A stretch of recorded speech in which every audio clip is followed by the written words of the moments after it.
Olá pessoal, boa tarde. Meu nome é Arthur, eu sou aluno de doutorado do PPGI, sou orientado pela professora Janaína e hoje eu venho apresentar para vocês o trabalho que está provisoriamente intitulado Mitigating Structural Uncertainty in Adaptive Systems Through Incremental Learning and Model Discrepancy, a Conceptual Framework.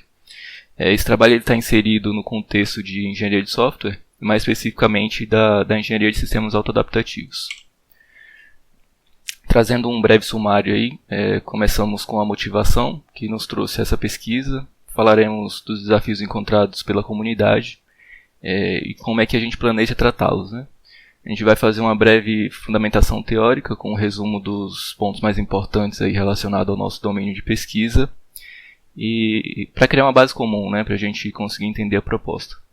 E após isso a gente vai detalhar a proposta em si, como planejamos avaliá-la, a gente vai trazer alguns trabalhos relacionados e por fim a gente vai mostrar as publicações que nós obtivemos até o momento e quais que estão aí no nosso radar. É mais do que notável que sistemas cyberfísicos, né, sistemas cyberfísicos são aqueles que são compostos por componentes de hardware controlados por um software, né? Eles estão cada vez mais poderosos e versáteis. Então, trazendo para algo mais conhecido, no contexto de IoT, por exemplo, esses sistemas são peças fundamentais da arquitetura. E nos últimos anos, o fácil acesso a esses recursos, combinado com o baixo custo deles, né, e o aumento também do poder computacional em unidades cada vez menores, deu um boost aí no desenvolvimento de sistemas autoadaptativos. Basicamente, sistemas autoadaptativos são aqueles que têm a capacidade de estar cientes, né, do ambiente ao seu redor e também do seu estado interno e conseguem se adaptar a mudanças para continuar atingindo seus objetivos.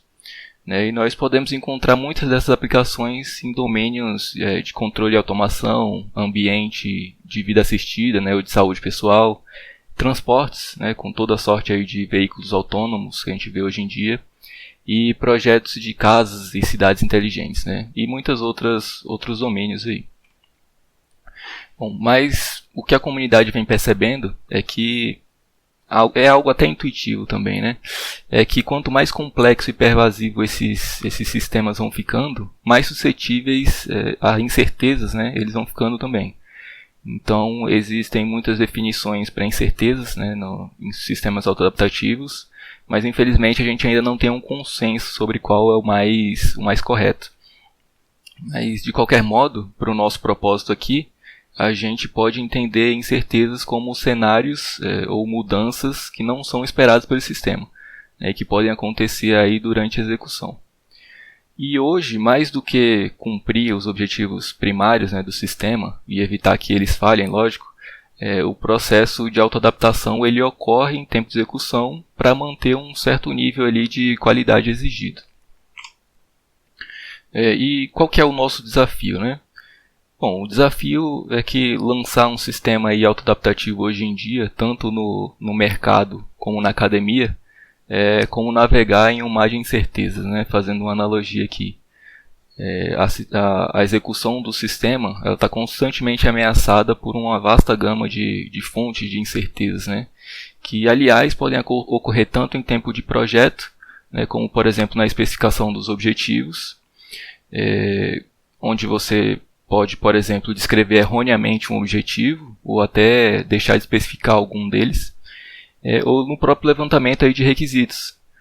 Quem já teve a oportunidade de trabalhar na área sabe quão infernal isso pode ser às vezes, né? Então, essas fontes, além de se manifestarem em tempo de projeto, elas podem acontecer também em tempo de execução, né? Enquanto o sistema está rodando. Então, por exemplo, o ruído nos sensores é um caso comum, né? Ou então um contexto que a gente não previu em tempo de projeto e pode aparecer em tempo de execução. Então isso pode se tornar um problema também para o sistema. Eu não sei se vocês se recordam, né, mas teve um caso de um carro autodirigível aí da Uber que atropelou uma mulher há uns 2 anos atrás aí no Arizona. Então qualquer variação de luz, acho que o acidente ocorreu à noite, qualquer variação de luz combinado com um obstáculo, né, por exemplo, pode ser fatal caso esse contexto não tenha sido previsto de antemão. Mas como se não bastasse, dentre as fontes de incerteza que já foram catalogadas pela comunidade, existem algumas que são mais espinhosas, né, se a gente pode colocar dessa maneira. Elas são conhecidas como incertezas estruturais. Elas estão localizadas no modelo do sistema e quase sempre têm uma natureza epistêmica, né, ao invés de uma natureza de variabilidade. Então, por exemplo, no ruído dos sensores aqui, que eu falei anteriormente, a gente sabe de onde vem a incerteza, né, a gente sabe que um sensor pode mostrar uma faixa de valores ali, mas a gente não sabe qual é o valor exato que o sensor vai assumir em um determinado momento da execução. Então isso é um exemplo de incerteza com natureza de variabilidade. Por outro lado, se a gente não modelar o sistema com a devida completude, problemas podem aparecer em tempo de execução que o sistema não vai nem ter ideia de onde surgiu. Então isso é uma fonte com natureza epistêmica, ou seja, ela está ligada mais ao conhecimento do sistema sobre uma determinada entidade, né? Nesse caso aqui está mais ligado com a falta de conhecimento do sistema, né? E como vocês podem ver nessa ilustração aqui, a gente ainda tem mais iceberg para baixo aí, né, que a gente não vê. Então essas incertezas que eu trouxe são as catalogadas até o momento, mas muitas outras podem existir e a gente simplesmente ainda não identificou. Então, dando uma definição formal para a incerteza estrutural, podemos dizer que elas são de natureza predominantemente epistêmica, estão localizadas no modelo e são causadas pelo desalinhamento entre o modelo do sistema e o sistema em si, né, o sistema real. Fazendo um resumão aí, então, da motivação e do desafio, nós podemos dizer que modelos, em geral, são abstrações da realidade, né? Eles não podem ser tão simples a ponto de não representarem minimamente ali o alvo, mas também não podem ser tão complexos, né? Senão eles se tornam o próprio objeto a ser modelado, né? Então é aquela velha história de que se a gente quiser fazer um mapa, né, por exemplo, de um reino com a mesma escala, o mesmo relevo, enfim, a gente percebe que o modelo vai se tornar invariavelmente o próprio reino, né? Perdendo totalmente aí a finalidade de ser uma abstração da realidade. Como uma abstração que o modelo está sujeito a suposições super simplificadas, vieses do modelador, incompletude e uma série de outros vícios aí. E tudo isso concorre, né, para o surgimento de incerteza estrutural, que nada mais é do que, como eu já mencionei, são mudanças inesperadas na execução do sistema causadas pelo gap, né, entre o modelo do sistema e a realidade do objeto modelado. Mas por que tudo isso é tão importante, né, para o nosso ramo de estudo? Bom, isso é simples, porque basicamente os sistemas autoadaptativos eles tomam as suas decisões em cima de modelos, né, mais especificamente dos modelos de tempo de execução. Então é fácil derivar que se um modelo não representa bem a realidade e o sistema toma decisões em cima de um modelo, tem todo o potencial aí para dar problema, né, nessa execução. Nessa figura aí abaixo a gente vê, tem a visão de um piloto automático aí de um Tesla andando nas ruas de Paris. Então imagina, né, por exemplo, se a gente tem um carro autodirigível e começa a nevar e o modelo não está preparado para essa mudança de contexto. Então o sistema ele vai continuar tomando decisões de frenagem e aceleração em cima de um modelo defasado. E não vai demorar muito para causar um acidente, né, nesse caso. Então, baseado em tudo isso, o objetivo do nosso trabalho é adaptar a forma mainstream, né, que esses sistemas vêm sendo desenvolvidos, de modo a enriquecer o provisionamento de garantias de que esses sistemas são de fato confiáveis, né? Então a gente faz isso através de 4 passos básicos. O primeiro é monitorar os atributos de qualidade de interesse, né? Sejam eles o custo, confiabilidade, disponibilidade, enfim, qualquer um relacionado com as propriedades aí do sistema. O segundo é aprender o comportamento desses atributos com o passar do tempo e como eles se relacionam com outras entidades do sistema. O terceiro passo seria detectar a presença de incerteza estrutural de fato. E por fim, no passo 4, a gente tem que criar uma maneira para mitigar os efeitos negativos dessas incertezas no sistema. Então, a princípio, esse objetivo se transformou em 2 perguntas de pesquisa que a gente quer responder, né? A primeira é se a combinação aprendizado incremental mais discrepância de modelo é uma solução viável para garantir que o modelo do meu sistema ele vai refletir a realidade. E a segunda questão, ela tenta esclarecer se o modelo conceitual que nós estamos propondo é adequado para sistemas autoadaptativos em tempo real, né? Ou seja, para aqueles sistemas que têm que operar dentro de limites muito restritos de tempo. Trazendo aqui dando uma pincelada em alguns conceitos básicos, né, para que a gente possa absorver melhor a ideia da proposta, nós trazemos aqui a arquitetura básica de um sistema autoadaptativo. Então, basicamente, quase todos os sistemas autoadaptativos modernos, eles funcionam baseados no modelo ou em uma variação, né, do modelo de referência proposto pela IBM lá em 2003, né, mais ou menos, que veio a ficar conhecido como MAPE-K, né, Monitor, Analyze, Plan e Execute, né, sobre uma base de conhecimento, né, esse K aí é de Knowledge. E aqui a gente pode entender mais ou menos como esse processo funciona, né? A gente tem um sistema gerenciador, que vai monitorar tanto o sistema gerenciado quanto o ambiente, através de sondas e sensores.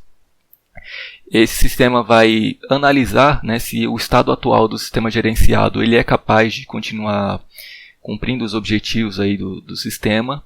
Se não, ele vai ter que derivar alguns novos planos, né? Esse é o passo de planejamento, para que esse sistema se modifique a fim de se adequar ao novo ambiente e continuar cumprindo os requisitos. E aí no plano Execute ele vai fazer essas alterações aqui no sistema gerenciado, que por consequência vai também exercer os seus efeitos aí no ambiente. Então, se a gente expandir as caixinhas de Managing System e do Managed System, né, que são o sistema gerenciador e o gerenciado, a gente pode ver em mais detalhes como é que os passos do MAPE-K eles são executados. Então, o controlador ele vai aqui monitorar o ambiente, né, e o sistema gerenciado através de sondas e sensores, vai analisar se a execução está correta, se o sistema continua conseguindo executar os passos necessários. Se não, aí a gente vai entrar num passo de planejamento aqui para derivar novos planos de ação e, enfim, executar esses planos para que o sistema seja capaz de se recuperar, né, de uma incerteza ou, enfim, continuar cumprindo com os seus requisitos.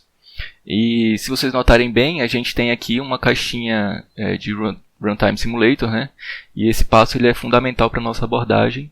É aqui que o sistema vai pegar os dados gerados em termos de execução, jogar nos modelos internos para verificar se no passo de análise ele deve disparar ou não uma adaptação. Então é aqui, por exemplo, que um carro autodirigível ele vai pegar a distância do carro da frente e vai pegar os dados de contexto, né, como o clima, por exemplo, vai ver se está chovendo, se está nevando. Ele vai jogar esses dados no modelo interno do sistema e vai verificar se o carro ele pode continuar com a execução padrão, né, vai manter aquela velocidade, ou se ele precisa frear ou desviar de um obstáculo, ou qualquer outra ação que seja prevista aí nas políticas de adaptação do sistema.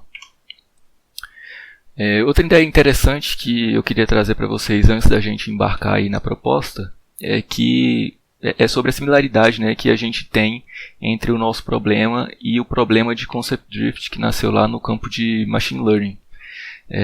Eu não sei se vocês já ouviram falar, mas ele basicamente diz respeito a como as relações entre os dados de entrada e uma variável resposta podem mudar com o passar do tempo, né, ou com a presença de hidden context, né, que eles chamam, são contextos ocultos. Então, em alguns domínios, não adianta você treinar um modelo de predição e esperar que ele seja útil para sempre, né? Na verdade, ele vai perder precisão com o passar do tempo e com a aparição de novas variáveis de contexto. E isso está muito em voga agora, né, com o aprendizado online, usando esses streams de dados, com treino em fluxo, né, em fluxo de dados ao invés de um dataset fixo. Então, durante os meus estudos, eu gostei disso porque a gente pode perceber aqui uma equivalência, né, entre entre esse problema e o desafio que a gente tem no nosso trabalho. Então, se fosse a gente traçar um paralelo aí, no domínio de Machine Learning, a gente tem um modelo treinado em cima, um modelo de predição, né, treinado em cima de um conjunto de dados, né, um fluxo de dados. E esse modelo ele vai perdendo a utilidade com o passar do tempo, por causa de alguns contextos ocultos, né, que podem surgir. E essas mudanças elas vão causar uma perda aí, né, uma quebra aí dessa relação entre os dados de entrada e os labels, né, os exemplos e os labels, que são os dados de entrada e o que a gente está querendo prever. Por outro lado, né, no contexto aí dos sistemas autoadaptativos, que é o nosso caso, nós temos um sistema em execução, que os dados de execução eles vão alimentar constantemente um modelo aí em tempo real, e esse modelo em tempo real ele vai começar a perder também qualidade, né? Ele vai começar a degradar devido a algumas incertezas que vão surgindo.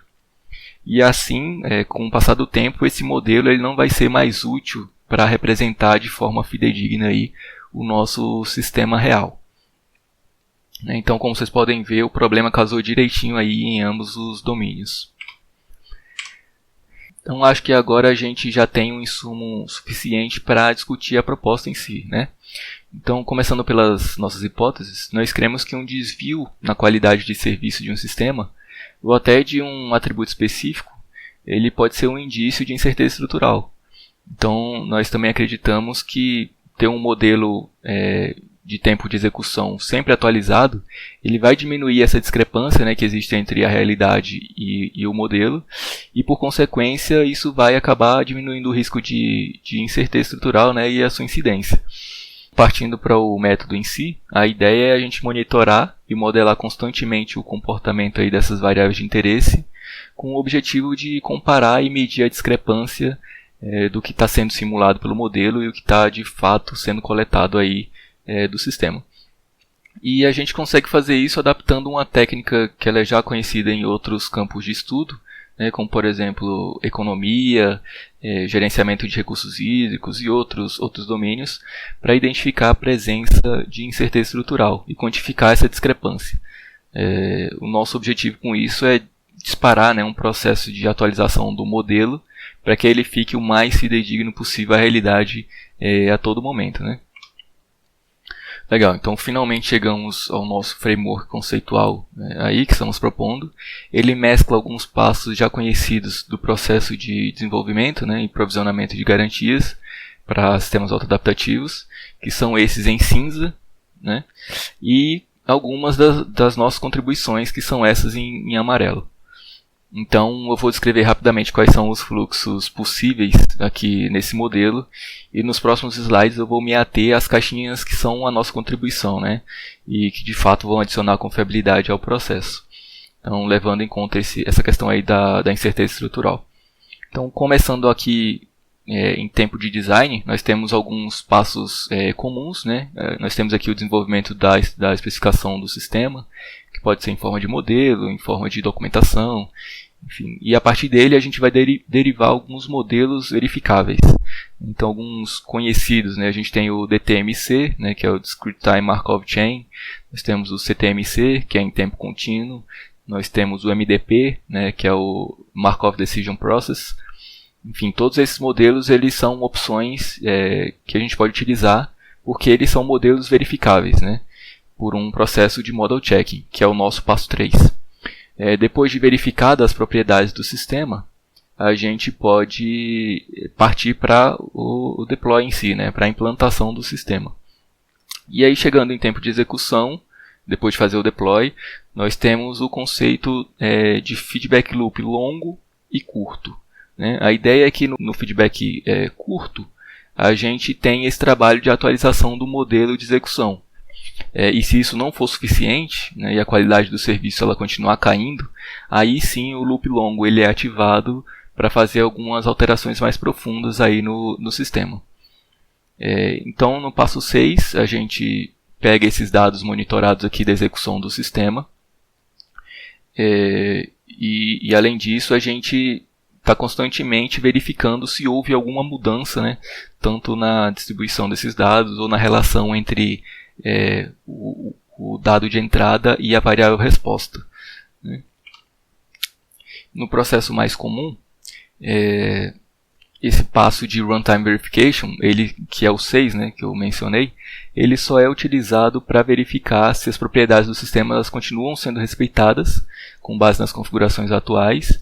Então, por exemplo, se está realizando determinada tarefa num tempo menor do que 100 milissegundos, ou então se está consumindo menos de 5% dos recursos.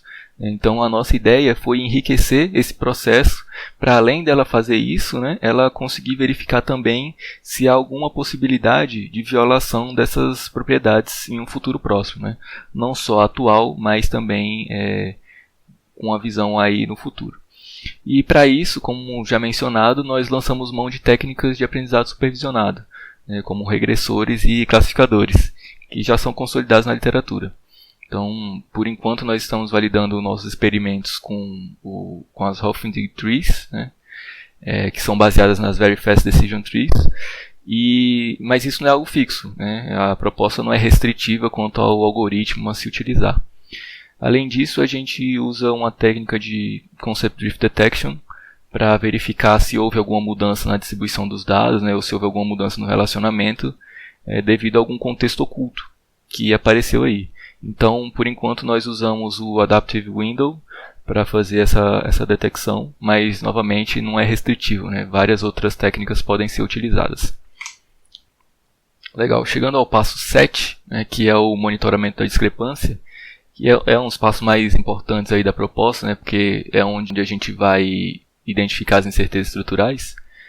Hoje em dia, a comunidade ela tenta resolver esse problema majoritariamente com a técnica de Model Averaging, né? Então, esse método ele é baseado em um esquema M-Closed, né? Ou seja, todos os modelos que estão disponíveis eles são representações plausíveis do sistema, né? Alguns mais do que outros, logicamente.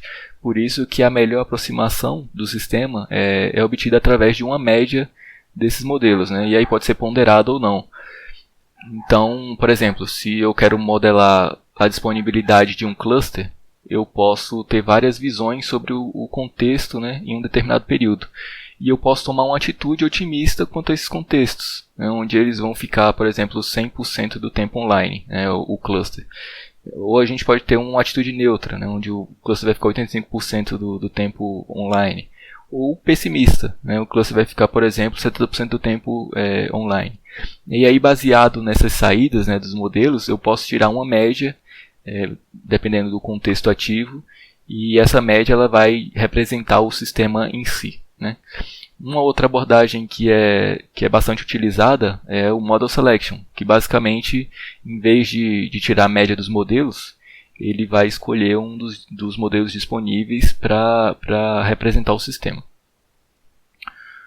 Mas há alguns problemas com essas abordagens, né? A mais clara delas é que a gente vai precisar de múltiplos modelos disponíveis em tempo de execução.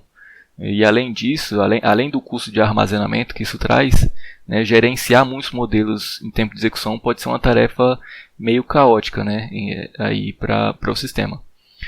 Além disso, muitas vezes os modelos eles não são sensíveis a mudanças de contexto ou a própria degradação aí da qualidade do serviço, né?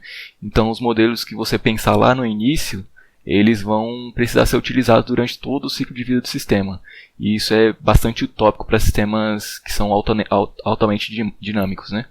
Então isso é algo que a gente quer tratar também na nossa abordagem. Trazer essa sensibilidade à mudança de contexto e à degradação aí da qualidade do serviço. Então, antes de tentar tratar a incerteza estrutural, a gente precisa detectar a sua presença, né? E de preferência também a gente teria que ter alguma informação sobre a sua natureza ou o que está causando essa incerteza. Então, a nossa ideia, portanto, é utilizar a discrepância de modelos para fazer essa detecção, né? Diferente do método anterior, aqui a gente tem um esquema M-Open, né? Ou seja, nenhum dos modelos disponíveis ele é adequado para representar fielmente o sistema.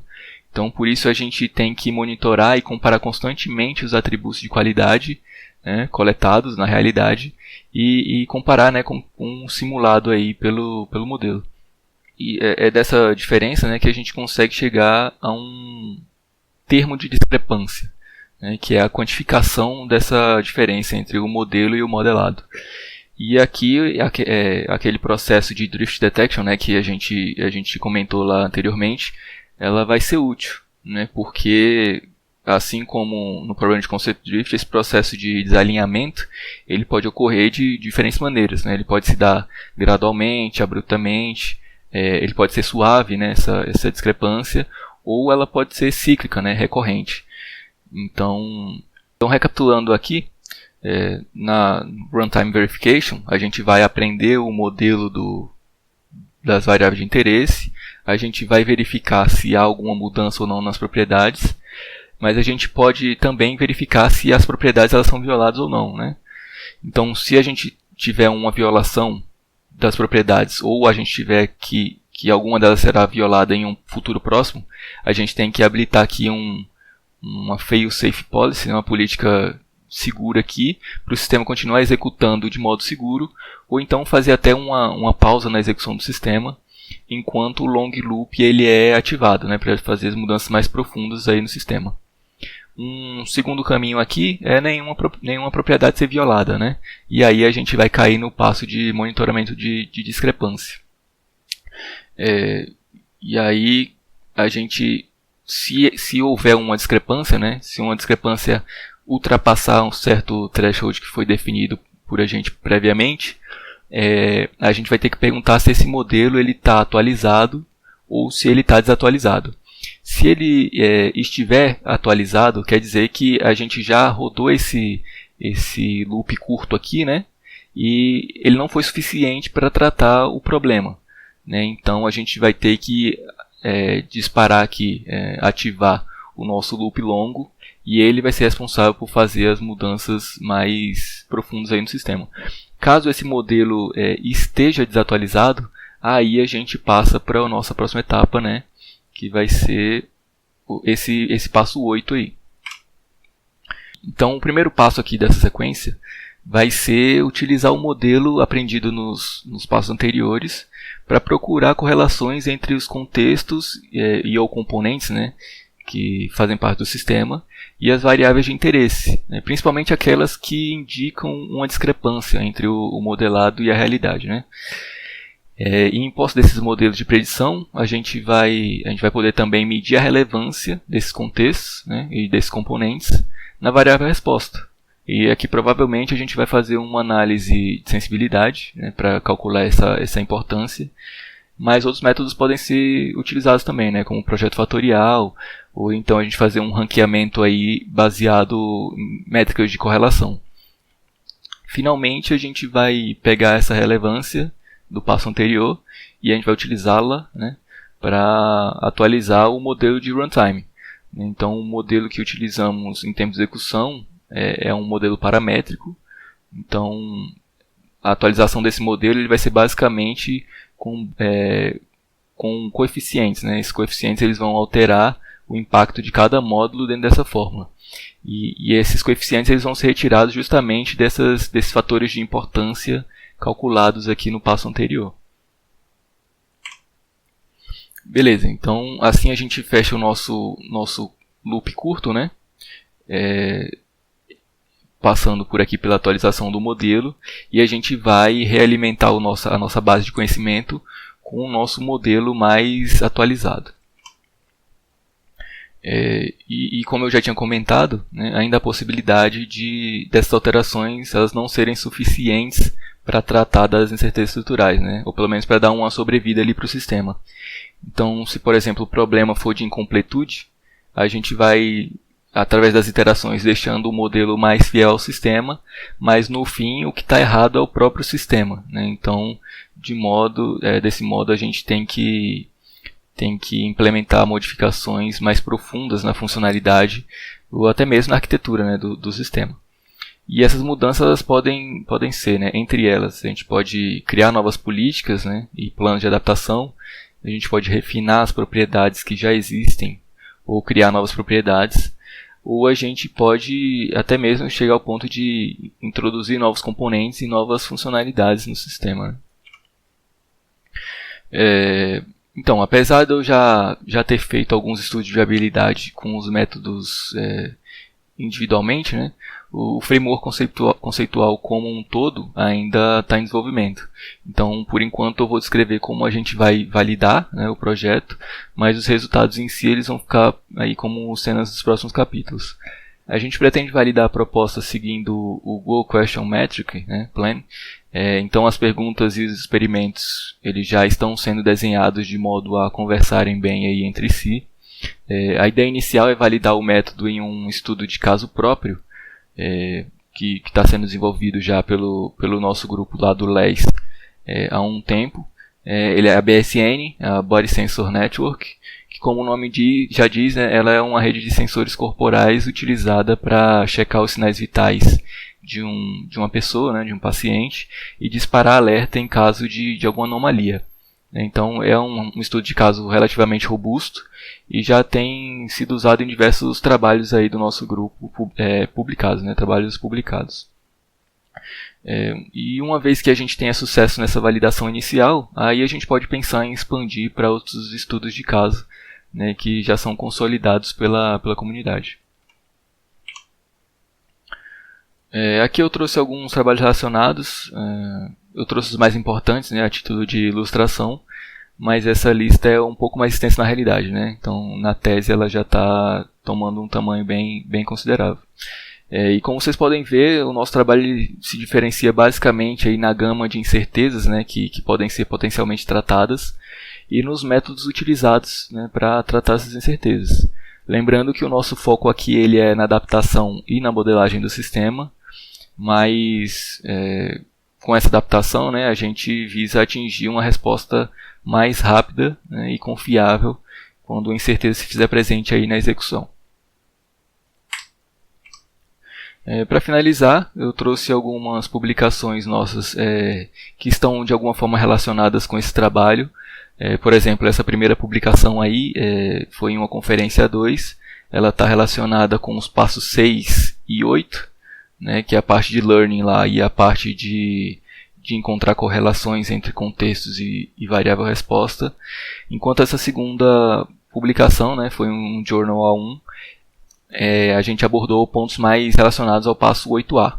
Né? Mas para esse projeto como um todo, mostrando a sinergia aí entre todos os passos, né, e o foco, que é o tratamento de incertezas estruturais, nós estamos guardando para uma submissão ou no Transactions on Software Engineering ou no Transactions on Reliability. Ambos são artigos A1. É isso, pessoal. Aqui eu trouxe algumas referências, né, do que eu tratei na apresentação. E se alguém tiver alguma pergunta ou sugestão, aí está o meu e-mail, né? Vou ficar muito contente em receber o feedback de vocês. Então, muito obrigado.